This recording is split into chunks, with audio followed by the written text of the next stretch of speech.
Selamat datang di channel Bodanani Riau. Jangan lupa like, share, komen, and subscribe ya teman-teman.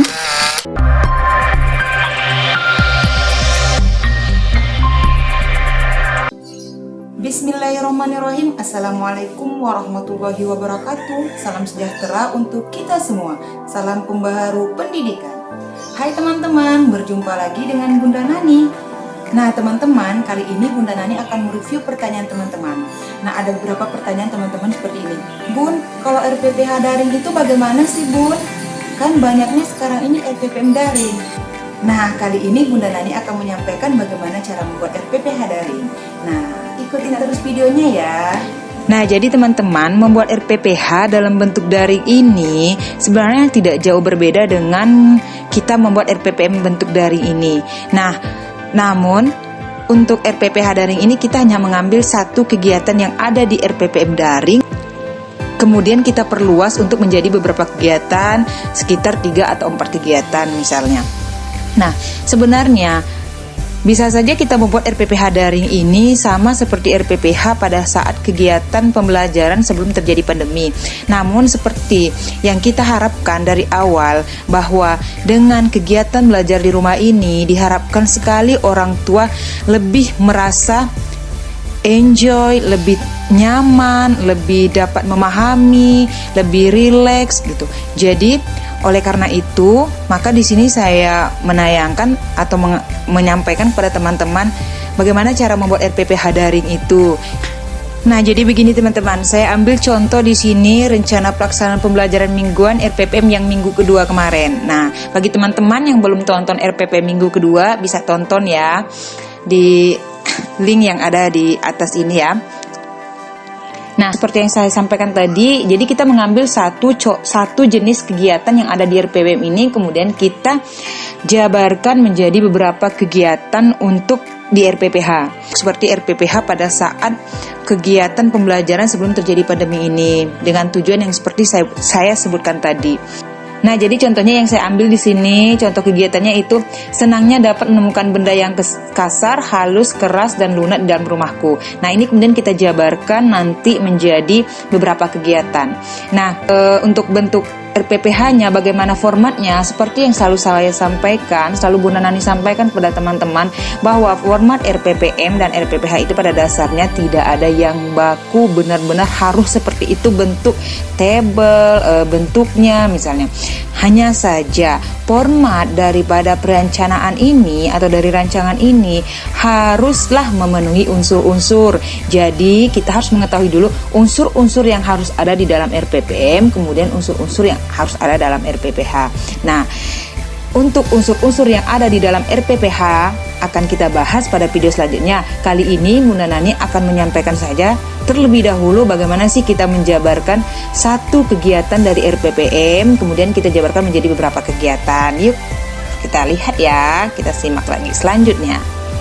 Nah teman-teman, sebelum kita lanjutkan untuk menjabarkan satu jenis kegiatan dari RPPM menjadi beberapa jenis kegiatan, 3 atau 4 kegiatan untuk di RPPH, terlebih dahulu Bunda Nani mengucapkan terima kasih yang sebesar-besarnya kepada semua yang mendukung channel Bodanani Riau sampai detik ini. Semoga apa yang teman-teman lakukan bernilai pahala untuk diri teman-teman khususnya, dan Bunda Nani juga mendapatkan pahala. Nah, bagi yang belum, Bunda Nani mohon silahkan subscribe dulu channelnya ya teman-teman. Like, share kepada teman-teman yang membutuhkannya, atau ke akun sosial media teman-teman semua. Dengan banyak yang melihat, kita tidak tahu siapa saja yang membutuhin. Nah, mari kita sebar kebaikan. Jadi, selanjutnya kita akan coba untuk menjabarkan satu jenis kegiatan ini tadi menjadi beberapa jenis kegiatan yang seperti saya sebutkan tadi, bahwa kita mengambil satu jenis kegiatan dari RPPM minggu kedua ini dengan satu kegiatan yang berbunyi senangnya dapat menemukan benda yang kasar, halus, keras, dan lunak di dalam rumahku. Nah, apa kira-kira yang akan kita buat kegiatannya menjadi beberapa kegiatan, kemudian nantinya diharapkan dapat mengembangkan beberapa aspek bahkan mengembangkan 6 aspek perkembangan dari satu jenis kegiatan ini, kemudian kita jabarkan. Nah, yang pertama kita akan lihat teman-teman. Ini senangnya dapat menemukan benda yang kasar, halus, keras, dan lunak di dalam rumahku. Ini adalah kegiatan yang akan kita jabarkan. Kemudian yang pertama, coba teman-teman perhatikan dahulu. Mari kita berpikir bersama, berpikir bahwa apa kira-kira kegiatan yang bisa dibuat dengan adanya hal ini, dengan adanya kalimat menemukan benda yang kasar, halus, keras, dan lunak di dalam rumahku. Nah, yang pertama, dengan anak dapat menemukan benda-benda yang dimaksud ini, maka jadilah kita bisa membuat satu kegiatan lagi selanjutnya, yaitu anak mampu menyebutkan benda-benda kasar, benda halus, keras, dan lunak yang telah ditemukannya.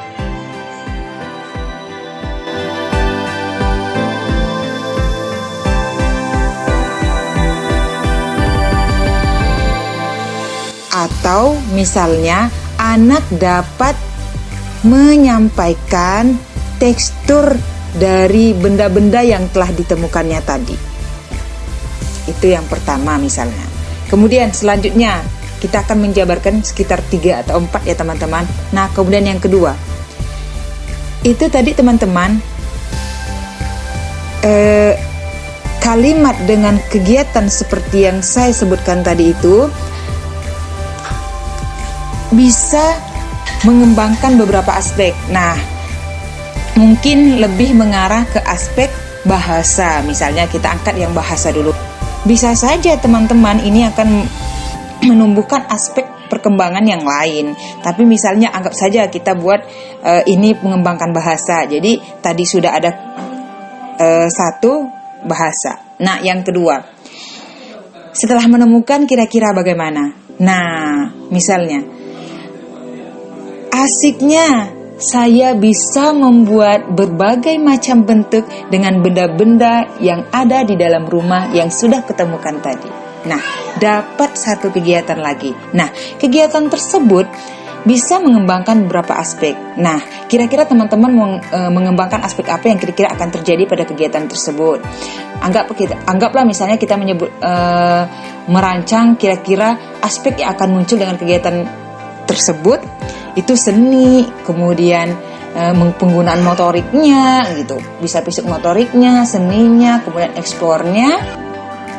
Nah, selanjutnya setelah kegiatan kedua tadi, setelah anak mampu membuat suatu bentuk dari benda-benda yang ditemukannya tadi, kira-kira apa kegiatan yang bisa dilakukan lagi setelah itu, teman-teman?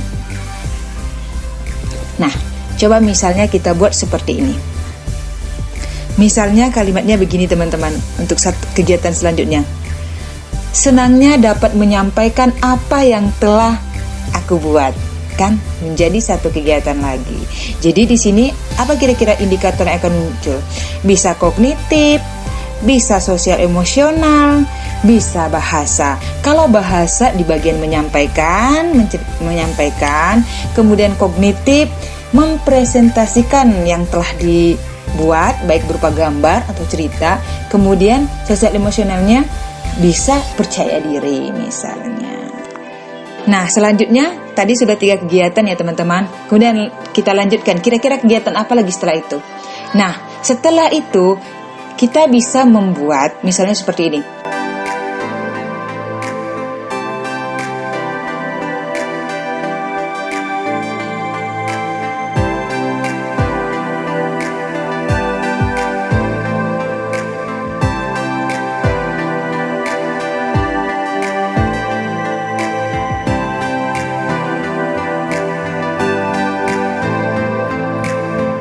Lihatlah, aku bisa menuliskan apa yang sudah kubuat. Misalnya begitu teman-teman.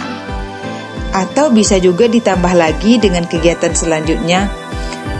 senangnya dapat menghitung benda-benda yang sudah kugunakan dalam membuat bangunan ini. Misalnya, kan sudah ada beberapa kegiatan. Jadi teman-teman, sangat simple bagi kita sebagai pendidik, namun sangat berarti bagi anak. Jadi itulah anak usia dini. Simple, sederhana, namun sangat bermakna. Jadi teman-teman, kita memberikan kegiatan kepada anak, usahakan untuk membuat anak enjoy, kemudian anak merasa melakukan sesuatu itu senang, sehingga anak dapat memunculkan ide-ide dan kreativitasnya serta imajinasinya, sehingga dapat membentuk sesuatu yang sangat bermakna bagi anak tersebut. Nah, sebenarnya masih banyak kegiatan-kegiatan yang masih bisa kita jabarkan dari satu jenis kegiatan yang diambil dari RPPM tadi. Nah, untuk saat ini kita membuat 4 jenis kegiatan dulu, hasil penjabaran dari satu jenis kegiatan yang berasal dari RPPM. Nah, teman-teman, untuk selanjutnya kita akan ngebahas lagi bagaimana sih caranya kira-kira atau bentuknya kira-kira untuk RPPH yang akan kita sampaikan kepada orang tua. Nah, teman-teman, jadi sudah ada 4 jenis kegiatan yang sudah kita buat dari satu jenis kegiatan yang ada di RPPM. Artinya teman-teman sekarang sudah bisa membuat RPPH untuk diberikan kepada orang tua dari RPPM yang telah dibuat. Kalau sekiranya teman-teman mau mempergunakan RPPH untuk kegiatan daring ini. Nah, terima kasih teman-teman. Sampai ketemu di video selanjutnya yang kita akan ngebahas lagi masalah bagaimana unsur-unsur yang harus ada di dalam RPPH untuk kita jadikan nantinya RPPH daring bagi teman-teman yang akan mempergunakan RPPH daring selama BDR ini. Nah, teman-teman, mudah kan cara membuat RPPH daringnya? Jadi, teman-teman, RPPH daring itu sama saja pada saat kita waktu sebelum daring. RPPH daring itu turunan dari RPPM daring. Jadi teman-teman tidak perlu risau lagi, caranya mudah kan? Nah, terima kasih, semoga bermanfaat. Assalamualaikum warahmatullahi wabarakatuh. Salam sejahtera untuk kita semua.